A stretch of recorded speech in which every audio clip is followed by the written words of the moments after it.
आपल्याला आयुष्यात काही कमी मानसिक त्रास असतो आणि त्यात 50 ते 70% होणारा मानसिक त्रास जो आहे तो जवळच्या लोकांमुळेच होत असतो.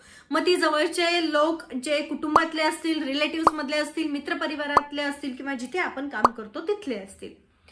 तर मला आधी असं वाटायचं की हे सगळं माझ्याच सोबत घडतंय, माझ्याच आयुष्यामध्ये असे लोक आहेत ज्यांच्यामुळे मला भरपूर त्रास होतो. पण जेव्हा मी इतरांशी या गोष्टीबद्दल चर्चा केली त्यावेळेला माझ्या असं लक्षात आलं की हे तर सगळ्यांच्याच लाईफमध्ये चाललंय.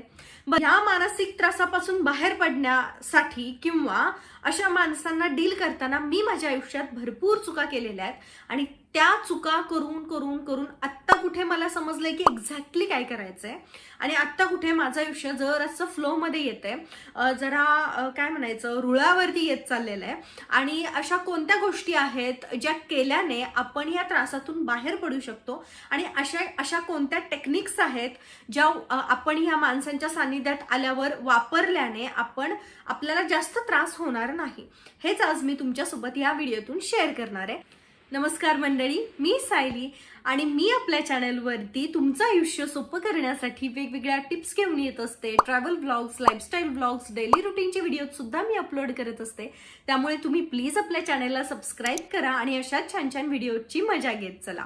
सबस्क्राईबच्या शेजारी एक बेल आयकॉन असतं, ते बेल आयकॉन जर तुम्ही प्रेस केलं तर जेव्हा मी व्हिडिओ अपलोड करेल तेव्हा तुमच्या मोबाईलमध्ये एक नोटिफिकेशन येईल माझा व्हिडिओ आल्याचा आणि त्यामुळे तुमच्याकडून आपल्या चॅनलवरचा माझा एकही व्हिडिओ मिस होणार नाही. त्यामुळे ते बेल आयकॉन तेवढं प्रेस करा. मला माहितीये एखाद्या व्यक्तीपासून आपल्याला जर वाईट अनुभव आला तर आपण काय करतो, आपण पूर्वी त्याच्याशी जसं वागायचो ना तसंच त्याच्याशी वागतो. म्हणजे एखादा वाईट अनुभव घेऊन देखील आपलं वागणं त्याच्यासोबत बदलत नाही, आपण तितकंच चांगलं त्याच्याशी वागत असतो किंवा आपण पूर्णपणे त्याच्यापासून दूर होतो, आपण सगळे संबंध तोडून टाकतो. पण मला असं वाटतं की ह्या दोन गोष्टी न करता आपल्याला मधला मार्ग स्वीकारायला पाहिजे.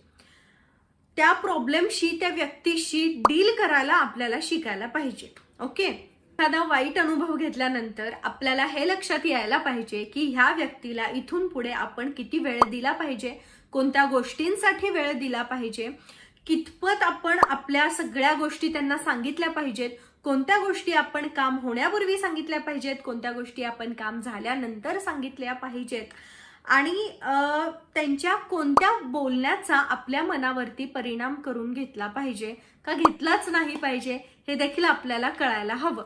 बरोबर.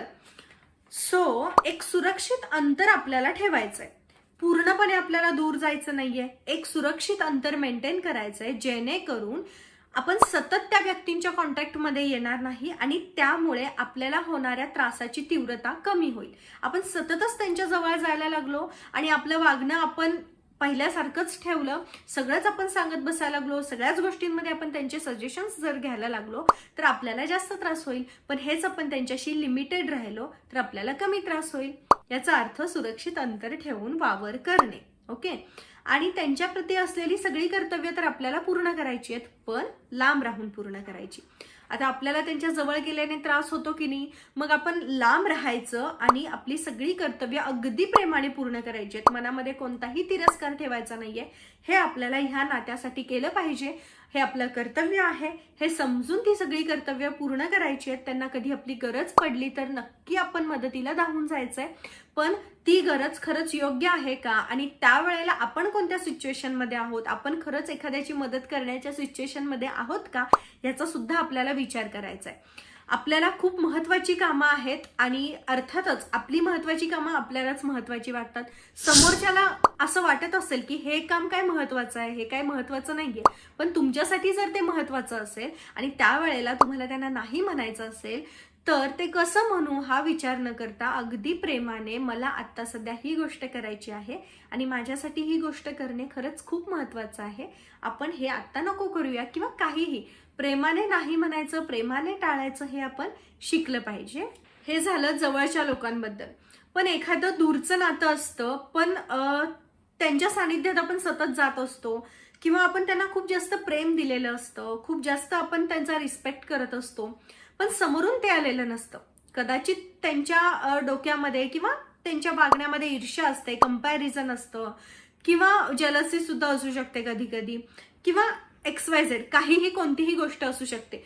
तुम्ही ज्या पद्धतीने त्यांच्याकडे बघतात त्याच पद्धतीने ते लोक तुमच्याकडे बघत नसतात. आणि ती जी नाती आपल्या आयुष्यात असल्याने किंवा नसल्याने काहीच फरक पडणार नसतो, अशा वेळेला त्या लोकांसोबत असलेलं नातं जे आहे त्याला पूर्णविराम देणं कधीही चांगलं. कारण काय होतं की जेव्हा आपण खूप जास्त टॉक्सिक लोकांच्या सानिध्यात येतो त्यावेळेला सतत सतत आपल्याला त्यांच्या वागण्याचा त्रास होत असतो, बोलण्याचा त्रास होत असतो आणि त्यामुळे आपली प्रोडक्टिव्हिटी, क्रिएटिव्हिटी कुठेतरी कमी पडते. आपण लाईफमध्ये जे केलं पाहिजे त्याकडे आपलं दुर्लक्ष होत असतं. पण कधी कधी काय होतं, एखादी अशी घटना घडते आणि त्यावेळेला त्या घटनेतून हे नातं तुटलं जातं. आपण प्रेमाने सुद्धा लांब होऊ शकतो किंवा एखाद्या सिच्युएशन मधून आपल्याला लांब व्हावं लागतं. मग अशा वेळेला आपण किती बरोबर होतो आणि त्यांचंच किती चुकलेलं हे कोणालाही सांगायचं नाही. अजिबात ही गोष्ट कोणाला एक्सप्लेन करायला जायची नाही की मी किती बरोबर होते म्हणून. ओके. आणि समोरचा व्यक्ती आपल्याबद्दल काय पसरवतोय ह्याचा सुद्धा विचार करायचा नाही.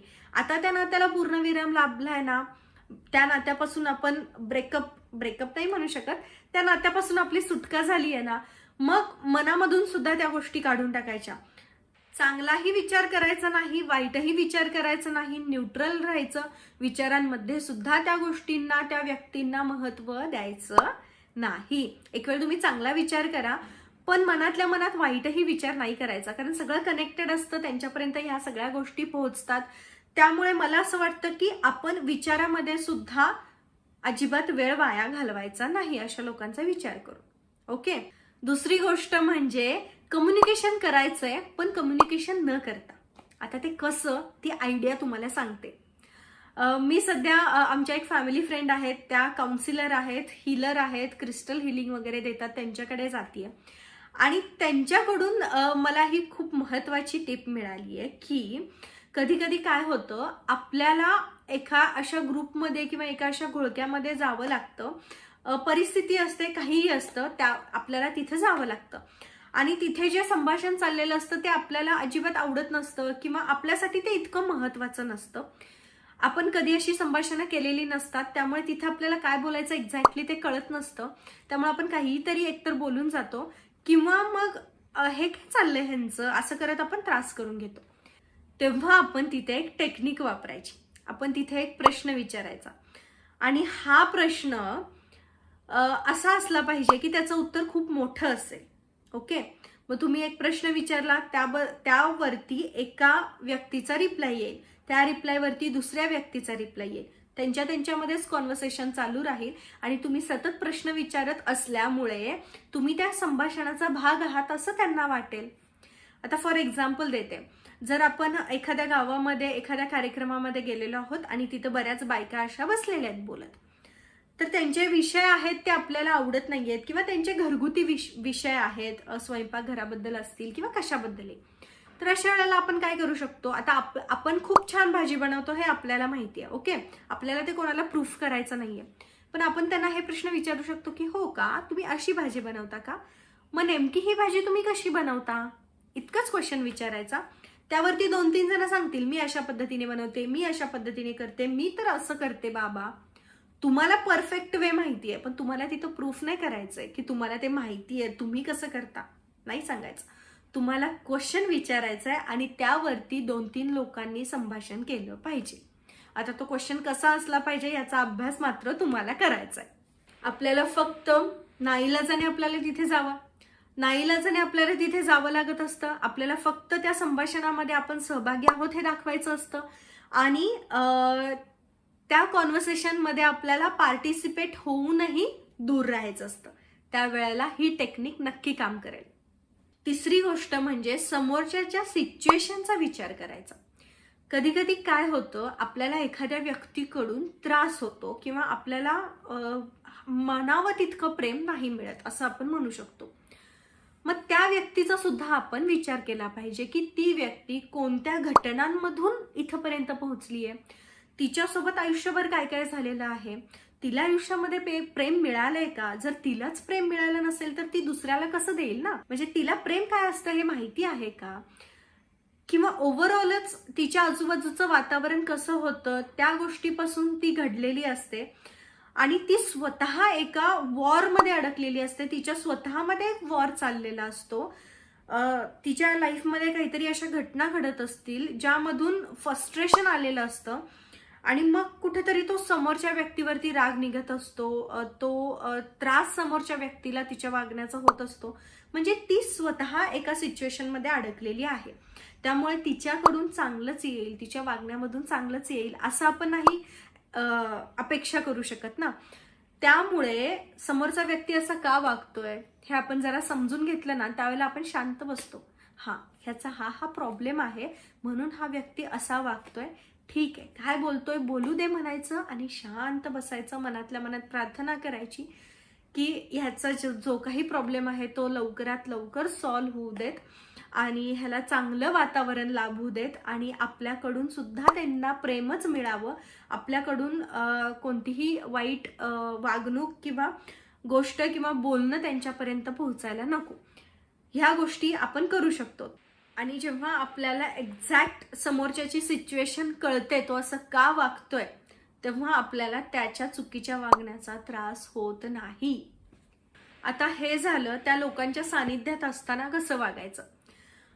पण कधी कधी खूपच काही अशा घटना घडतात ज्यामुळे आपल्या डोक्यामध्ये त्या गोष्टी राहतात आणि आपल्याला सतत त्रास होतो, सगळीकडून आपलं लक्ष उडतं, इमोशनली आपण ड्रेन होतो, फिजिकली त्या गोष्टीचा परिणाम आपल्यावरती व्हायला लागतो, अशक्तपणा असतो, काहीच करू वाटत नाही, फक्त बसू वाटतं, रडू वाटतं, असं व्हायला लागतं. त्यावेळेला काय करायचं तर सरळ उठायचं.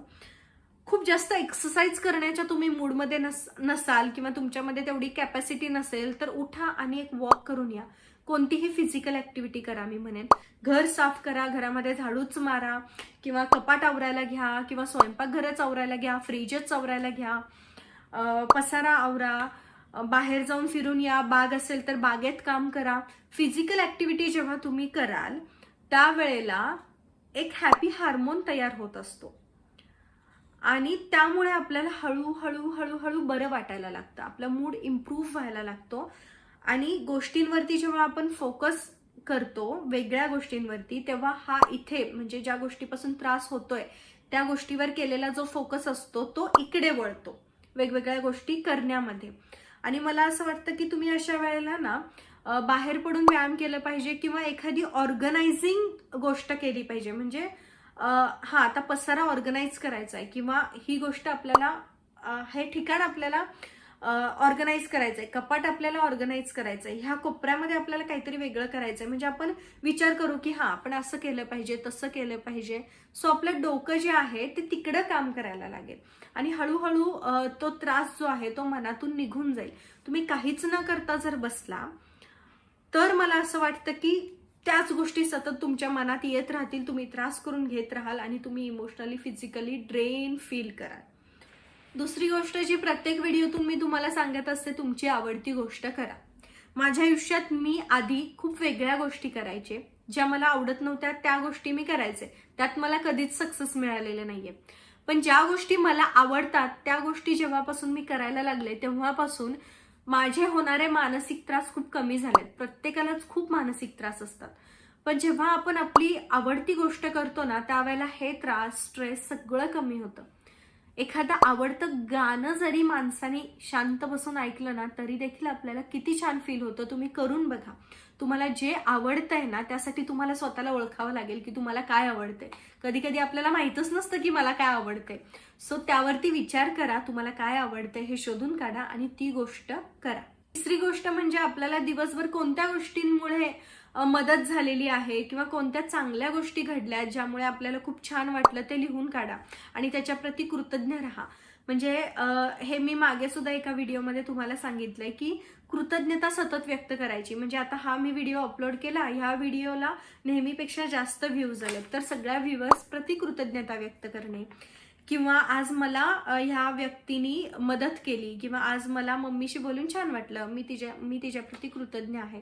सो छोट्या छोट्या गोष्टी आपण आठवायला लागतो आणि त्यामुळे ज्या निगेटिव्ह गोष्टी आहेत त्यावरून फोकस आपला हटून पॉझिटिव्ह गोष्टीकडे वळला जातो. त्यामुळं कोणत्या चांगल्या गोष्टी आपल्याबरोबर दिवसभरात घडलेल्या आहेत, कोणती चांगली माणसं आपल्या आयुष्यात आलेली आहेत हे आठवण्याचा प्रयत्न करायचा आणि त्यावरती फोकस करायचा. आपल्या आयुष्यामध्ये चांगलंच घडलं जातं, चांगलंच घडतं. आणि जर तुम्हाला खूपच जास्त त्रास होत असेल तर काउन्सिलरची मदत घ्या, डॉक्टरांकडे जावा, सेल्फ टॉक करा, मेडिटेशन करा, योगा करा, क्रिस्टल हिलिंगचे जे प्रकार असतात, रेकी असते, ह्या सगळ्या गोष्टींकडे वळा. तुमचं आयुष्य खूप सोपं होईल. आयुष्यामध्ये भरपूर गोष्टी आहेत करण्यासारख्या, हे तुम्हाला जाणवेल. आणि नेमकं काय काय आहे आपल्या आजूबाजूला किंवा आपण कोणत्या पद्धतीचा विचार करतो आणि त्यामुळे काय घडतं हे सगळं तुम्हाला जाणवेल जेव्हा तुम्ही बाहेर पडाल ह्या सगळ्यातून आणि मेडिटेशनकडे वळाल, लॉ ऑफ अट्रॅक्शनकडे वळाल. तेव्हा तुम्हाला जाणवेल की आपले विचार कसे असायला पाहिजेत आणि आपण कोणत्या गोष्टीवरती फोकस करायला पाहिजे. एकदा का तुम्हाला हे जाणवलं की तुम्हाला कोणत्याच गोष्टीचा त्रास होणार नाही. तुमच्या समोर कितीही वाईट घटना घडली किंवा तुम्हाला कोणीही कितीही वाईट बोललं, काहीही झालं तरी जर तुम्ही क्लिअर असाल की मला हे करायचंय आणि मी हे करणारच, तर आपला फक्त फोकस त्या गोलकडे राहतो. कोणत्याही गोष्टीकडे आपला फोकस राहत नाही. आपण त्रासच करून घेत नाही, आपण तेवढे इम्पॉर्टन्स त्या व्यक्तीला किंवा त्या व्यक्तीच्या वागण्याला देत नाही. ह्या व्हिडिओतून मी बऱ्याच गोष्टी एक्सप्लेन करण्याचा प्रयत्न केला. मे बी मला जमलंय नाही जमलंय माहिती नाही, पण काहीतरी मेसेज तुमच्यापर्यंत पोहोचला असेल किंवा कुठेतरी तुम्हाला होणाऱ्या त्रासातून ह्या व्हिडिओची मदत होईल तुम्हाला त्यातून बाहेर पडण्यासाठी, अशी मी आशा करते. आणि इथंपर्यंत व्हिडिओ पाहिल्याबद्दल खूप खूप खूप धन्यवाद. लवकरच आपण अशाच एका नवीन विषयासोबत, नवीन व्हिडिओसोबत भेटूयात. तोपर्यंत तुमची काळजी घ्या, व्यक्त व्हा, हसा, छान आयुष्य जगा, आनंदी राहा. बाय.